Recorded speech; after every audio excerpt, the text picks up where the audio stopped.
ဒီလောက်ကျန်တက်ဖြတ်သူဟာညာဘက်လက်မှာကြောက်ပတ်တီ cast စီးထားပြီးလက်ကျိုးနေတယ်လို့မျိုးဟန်ဆောင်ထားပါတယ်တကယ်တော့အဲ့ဒီကြောက်ပတ်တီထဲမှာတနက်တလက်ကိုဝှက်ထားတာပါသူ့ရဲ့အစီအစဉ်ကရိုးရှင်းပါတယ်ဘီးတက်ကလထိုင်နဲ့တတိကြီးတယောက်ကိုတက်ဖြတ်ပြီးစုကြီးငွေအမြောက်အများယူကအနားယူဖို့ပါပဲ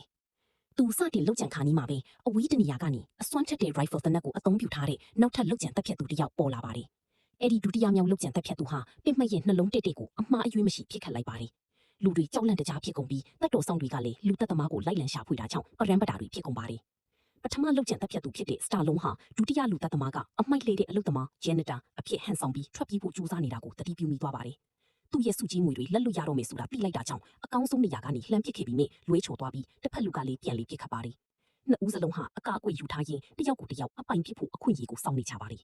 အဲ့ဒီအချိန်မှာတက်တော်ဆောင်အများအပြားကဒုတိယလောက်ကျန်တက်ဖြတ်သူကိုဝိုင်းထားလိုက်ပြီးမြဲသူကတော့အချိန်3စက္ကန့်အတွင်းမှာပဲသူတို့အားလုံးကိုအလေးထိုးလိုက်ပါတယ်